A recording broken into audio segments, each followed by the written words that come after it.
In terms of the question about what it means about the IPO markets, we know they've been lackluster, to say the very least, Sonali.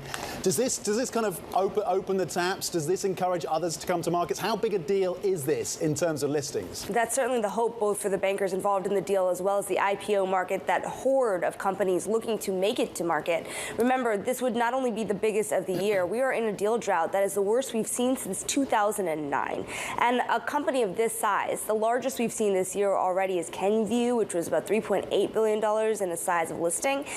Uber in 2019 was a more than $8 billion listing, and we know that Uber since then has been pretty lackluster in the way that it's traded. As far as Kenvue goes, same deal. We have not seen a big jump in the value since the IPO earlier this year. So the demand that we see in the market will depend on two things. It'll depend on the market environment, and it'll also depend on what they actually price the shares at. We know that SoftBank has acquired the rest of the Vision Fund's stake, for example, and that has already valued the company at $64 billion. On one hand, this is a sign of strength to set a floor here for the IPO price, but there's a question of how much SoftBank will actually sell into the market at the time of this IPO, whether they'll decide to retain more of it and sell more down over time.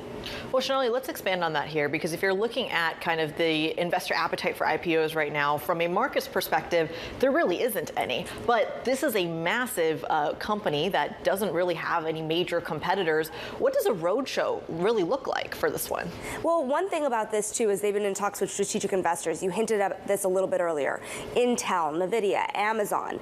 Do they come in at $100 million a pop, or do they come in with less strategic interest coming into the moment of the IPO? That would certainly be a sign of strength if you saw big names like that come into the market. Also, remember, there's no guarantee that the fall markets won't be choppy, and the market environment itself is one big question. But should they open the floodgates, you see other companies like Instacart potentially coming into the market. You've already seen down rounds in companies like that, which could ease some of the pressure once they finally come into market in terms of what their valuation is on day one on a public listing.